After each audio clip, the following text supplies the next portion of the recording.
1 kutoka Morogoro mjini. Hapa ni chuo kikuu cha Sokoine cha kilimo SUA. Leo ni siku ya tarehe 29 na mwezi ni Mei mwaka 2026. Naamini kwa namna moja ama nyingine itakuwa ni furaha sana kwako kuweza kuifikia siku leo Ijumaa, na inakuwa ni Ijumaa ya mwisho kabisa ya mwezi Mei mwaka 2026. Ipo mikakati mingi sana ambayo umeweza kuiweka wewe katika mwaka 2026, lakini tayari tunaelekea kuitafuta miezi mingine 6 ya kuweza kukamilisha mwaka 2026. Safari yako imekuwa ni nzuri zaidi kwako msikilizaji wa SFM, lakini sasa ni wakati wa kukagua makabrasha yako. Je, ile mipango, mikakati, utekelezaji wake unaenda sawa kabisa na vile ambavyo wewe ulikuwa umekusudia? Kama ulikuwa kuna sehemu umekwama, basi ni wakati wa kuweza kutathmini miezi mitatu ya kwanza, kota ya kwanza ulifanya nini, na hii tukiwa tunaelekea kukamilisha kota ya pili, robo ya pili, kipi ambacho umekitekeleza, mipango yako inaendaje? Pale ambapo kulikuwa na changamoto, basi naamini kwa namna moja ama nyingine utafanikisha ili kusudi mambo yakae vizuri zaidi. Kama utakuwa umezaliwa siku ya leo, pia hongera kwako kwa kuweza kutimiza miaka kadhaa. Inawezekana miaka 50, 70, 60, 45, 25, 85, hata 105 au pengine 210. Inategemeana na wewe sasa umri ambao umefikisha au mzazi wako ambao umri ameweza kufikisha. Lakini kama utakuwa umezaliwa siku ya leo, maana yake hujazaliwa peke yako. Yapo pia matukio makubwa duniani ambayo yamewahi kutokea tarehe na mwezi kama wa leo. Tukianzia mwaka 1919, mwanafalsafa na mwanasiasa John Kennedy aliweza kuzaliwa nchini Marekani. Wengi tutakuwa tunamfahamu vizuri sana, tutakuwa tumemsoma kwenye historia, lakini pia inawezekana tumewahi kumsikia, na leo tena unapata nafasi ya kuweza kumsikia John Kennedy. Basi leo hii na yeye kama angekuwa yupo na uhai wake, tungesema anatimiza miaka kadhaa ambayo yeye atakuwa ameweza kuifikisha. Lakini pamoja na hayo,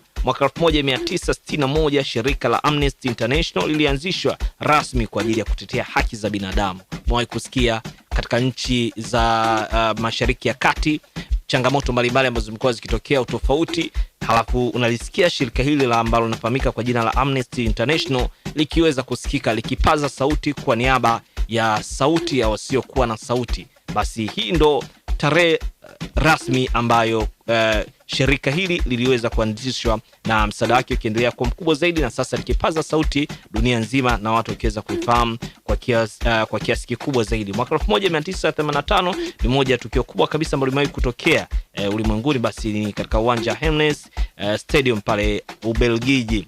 Stadium manake ni uwanja mpira hapa na uzungumzia, ambapo lisababisha vifo vya mashabiki 39 kabla ya finali ya European Cup Final mwaka 1985. Basi ni miongoni mwa matukio ambayo yamekuchukua nafasi kubwa zaidi na kuweza hakikisha kwamba na wewe pia unaweza kufahamu basi tarehe yako ya kuzaliwa au tarehe yako ya anniversary ya miaka kadhaa.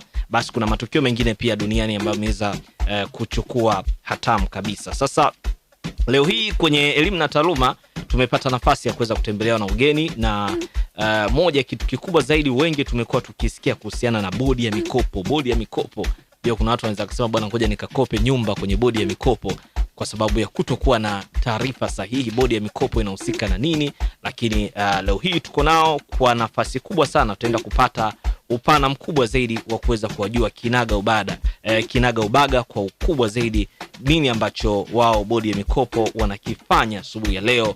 Ni kwa nini inaitwa bodi ya mikopo ya elimu ya juu? Maana sio unamalizia tu bodi ya mikopo basi huku basi itabidi tumalizie ili kusudi isitokee hiyo. Sasa unaenda pale asubuhi ya leo umeshika fomu, umeshika nini, unasema niende bodi ya mikopo. Moja kwa moja tutazungumza nao kuhusiana na mengi zaidi, lakini tunafahamu kwamba tunaelekea kwenye muhula wa masomo 2026-27. Tutuambia hapa namna ambavyo wamejipanga katika kuwapokea vijana wapya ambao wamemaliza kidato cha 6, wamemaliza level za stashahada katika maeneo mbalimbali, au pengine inawezekana walimaliza mwaka jana kidato cha 6 na mambo hayakuwa mazuri kwenye kupata mikopo na wakashindwa kuendelea na elimu ya juu. Sasa atakuja hapa asubuhi ya leo kuweza kutupa kiupana zaidi yale ambayo tuko nayo na wao wameweza kutuandalia sisi wa Tanzania tuweze kuyapokea asubuhi ya leo. Mimi naitwa Ayubu Solomoni Mwigune, siko peke yangu. Niko na Messi Kamwela. Niko na Messi Kamwela kama ambavyo umesikika, lakini moja kwa moja tuko na mgeni wetu. Yeye ni mmoja kwa sababu mzake yupo, lakini kwa leo atazungumza yeye zaidi.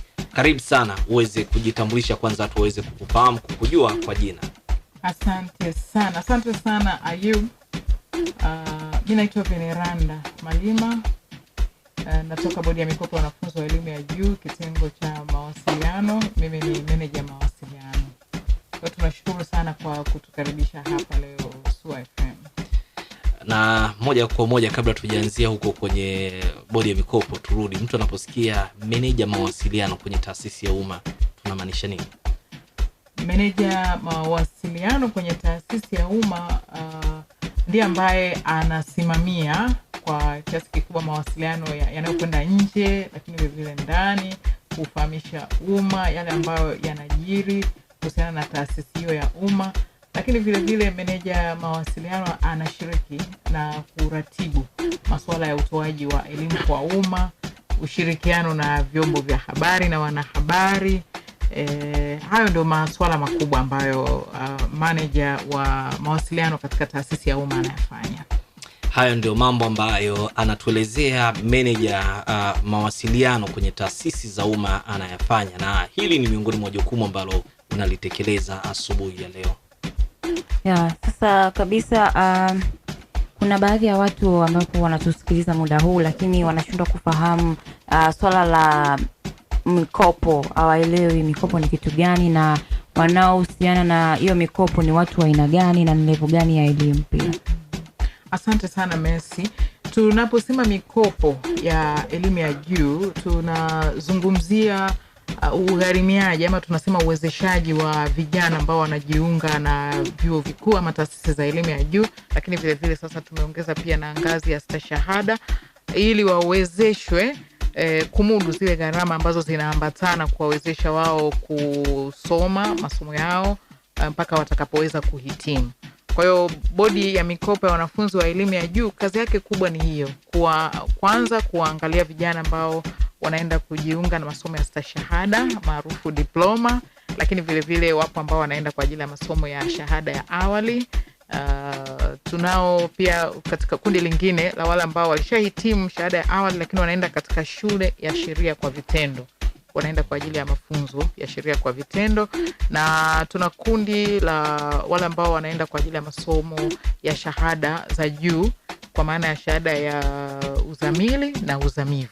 Kwa hiyo hayo ni maeneo ambayo tunasimamia. Vile vile tunasimamia tunaita kwamba ni wanafunzi wengine, hii sio mikopo, ni ruzuku, Samia Scholarship. Hawa nao wanaenda kwa ajili ya shahada za awali na wachache wanaenda kwa ajili ya shahada za uzamili. Kwa hiyo hiyo ndio bodi ya mikopo ya wanafunzi wa elimu ya juu. Sawa, naamini kwa namna moja nyingine msikilizaji wa SUA FM umefahamu kuhusiana na bodi ya mikopo, majukumu yake kwa kiasi kikubwa sana. Hapa kuna maswali mengi zaidi, lakini turudi, mna miaka mingapi na mnaona vipi mafanikio yenu katika utekelezaji wa kuweza kuhakikisha kwamba Watanzania wananufaika kwa kuweza kusoma kupitia kwenye hela za mikopo ambazo baadaye wanazirejesha kutoka serikalini?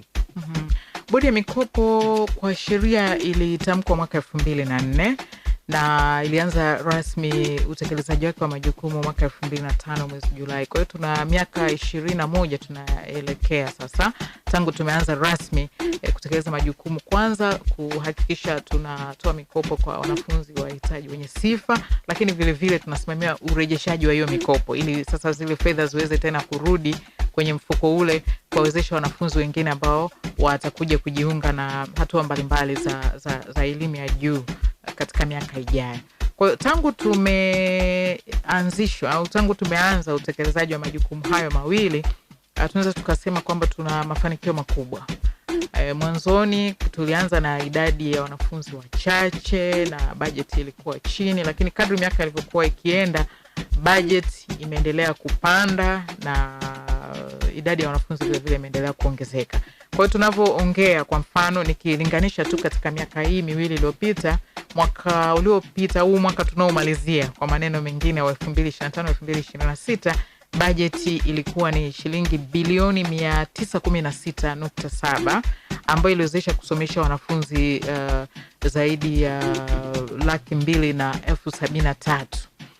Mwaka huu ambao sasa ndo tunauendea 2026-2027, budget imepanda, sasa itakuwa ni shilingi trilioni 1.1 ambayo itasomesha wanafunzi zaidi ya 292,000. Kwa hiyo ukiangalia tu katika hiki kipindi kifupi unaweza ukaona mwelekeo au mwenendo unaonyesha kwamba tumekuwa tukiendelea kuongeza idadi ya wanufaika, lakini vile vile na idadi ya budget imekuwa ikipanda. Tukija sasa kwa upande wa jukumu letu la pili la urejeshaji wa mikopo, hali kadhalika tulianza taratibu. Mwanzoni kama mnavyofahamu, wengi walikuwa nadhani kwamba serikali ikitoa fedha inakuwa tu ni kwamba imetolewa na haitarejeshwa. Kwa hiyo tulianza tunarejesha kiasi kidogo, tulianza kwa milioni kadhaa chache, milioni 50, na baadaye tukaendelea kupanda, lakini tunavyoongea sasa wastani wetu kwa mwezi ni kati ya shilingi bilioni 19 na bilioni 20. Kwa hiyo hicho si kiasi kidogo. Ukiangalia utaona kwamba hususan katika hii miaka 5 iliyopita kiwango cha urejeshaji kimepanda sana. Kwa hiyo haya mafanikio tunaweza tukasema kwamba yametokana na mambo mengi.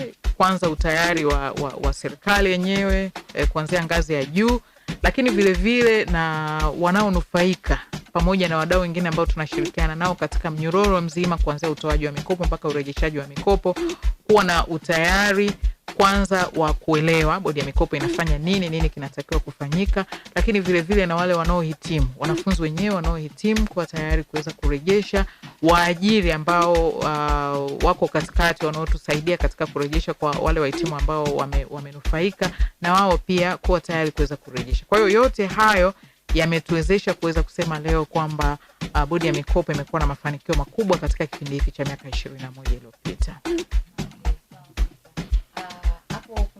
Ongelea, lakini kuna kwenye kufungua dirisha la mkopo wa maombi 26-27, right? Sasa katika ufunguaji wa hilo dirisha 26-27, mwanafunzi au wa elimu ya juu anatakiwa awe na vigezo gani labda ili aweze kupata huo mkopo? Mwingine anakuta anaweza kusema ngoja nikifika tu lazima na uhakika napata, lakini sasa hajui vigezo anatakiwa awe navyo vipi. Au kuna mwingine unakuta kwamba vigezo hana, lakini hajui vigezo vinavyotakiwa ni vipi, lakini unakuta anataka sana kupata huo mkopo lakini afahamu iweje. Kwa hiyo tunaweza tukafahamu labda vigezo vya huyo mtu anataka kuomba mkopo wa elimu ya juu. Asante Mercy. Kwanza ndio maana nipo hapa leo SUA. Tupo hapa kwenye viwanja vya SUA tangu Jumatatu. Lengo letu ni kutoa elimu na hasa tunawalenga wale ambao wanatarajia kuomba mikopo. Kwa tuko hapa Morogoro, lakini tumekuwepo pia katika maeneo mbalimbali ya nchi. Tangu tarehe 20 ya mwezi huu Mei tumekuwa tukitoa elimu, tutaendelea mpaka mwezi Juni kabla ya hatujatoa mwongozo ambao ule ndio unaonyesha sifa, vigezo, utaratibu wa jinsi ya kuomba mikopo. Sasa kwa mwanafunzi ambaye anatarajia kuomba mkopo ili aweze kujiunga na chuo cha elimu ya juu kwa mwaka wa masomo wa 2026-2027, kwanza kabisa sifa ya kwanza awe Mtanzania. Hiyo ni sifa kubwa. Uwe Mtanzania, una chanzo kingine cha kukuwezesha ama kugharimia masomo yako ya elimu ya juu. Uwe pia umehitimu ndani ya miaka 5, na tukisema miaka 5 tunaanzia mwaka 2026 kurudi nyuma. Kwa hiyo tutaenda mpaka kwa hiyo 26, 25, 24, 23, 22. Na nadhani hapo itakuwa tutakapotoa mwongozo tutaweka vizuri kwamba ni miaka mingi, lakini ni ndani ya hiyo miaka 5.